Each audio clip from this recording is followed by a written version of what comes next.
Mga kapuso, grabe na ang mga nangyayari sa bansa. Di ba po? Pero sa gitna ng mga kaguluhan, sumasabay pa ang pagkalat ng mga fake news. Dahil dyan, ang DICT nagbabala laban sa mga maling impormasyon, mga mapanlinlang na posts na nagdadagdag kalituhan at takot sa publiko at mga edited video. Kung sino man daw ang mapatutunayan na nag-ambag o nag-udyok sa pagkalat ng maling impormasyon online o meron namang karahasan, ay sisiguraduhin mapapatawang karampatang parusa. Ano kaya mga parusa yan?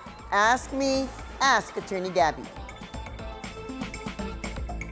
Attorney, diretsahan na. Pwede bang makulong ang mga nagpapakalat ng fake news? Well, yes. Habang nag-aantay tayo na makapagpasa ng bagong batas ang Kongreso, kung hindi sila masyadong busy ngayon.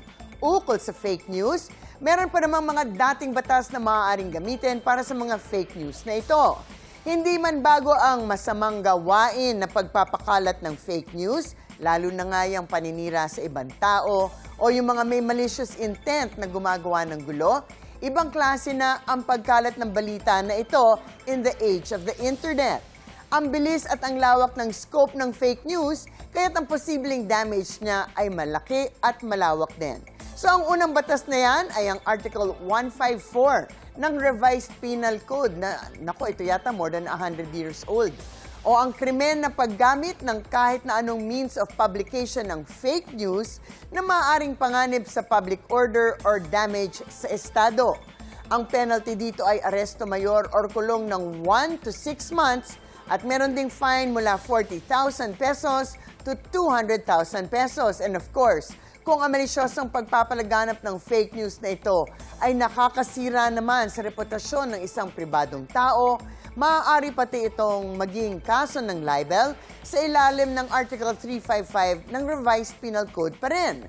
Pero ang penalty ay nagiging mas mataas dahil sa application ng anti-cybercrime law kung ang pagpapalaganap ng fake news ay through the internet or using a computer system. Well, halos lahat naman ngayon ay nangyayari na through the use of social media platforms on the internet, kaya malamang cybercrime ng libel yan talaga. In terms of penalty, kung libel lamang sa written, diba, na hindi naman sa internet, hanggang 4 years and 2 months ang kulong. Pero kung cyber libel po yan, mas mataas ang penalty, magiging 6 years and 1 day to 10 years na kulong. So sana nga magkaroon na rin ng bagong batas ukol sa pagpapalaganap ng fake news in this internet age. Pero bago yan, habang wala pa yan, naku kayong mga keyboard warriors. Actually, hindi kayo keyboard warriors, mga trolls. Tigilan nyo na yung pagkakalat ng fake news. Huwag na nating dagdagan pa ang problema ng ating bansa. Ang mga usaping batas, bibigyan po nating linaw para sa kapayapaan ng pag-iisip. Huwag magdalawang isip. Ask me. Ask Attorney Gabby. Ikaw, hindi ka pa nakasubscribe sa GMA Public Affairs YouTube channel? Bakit? Mag-subscribe ka na, dali na, para laging una ka sa mga latest kwento at balita. I-follow mo na rin ang official social media pages ng Unang Hirit. Salamat, Kapuso.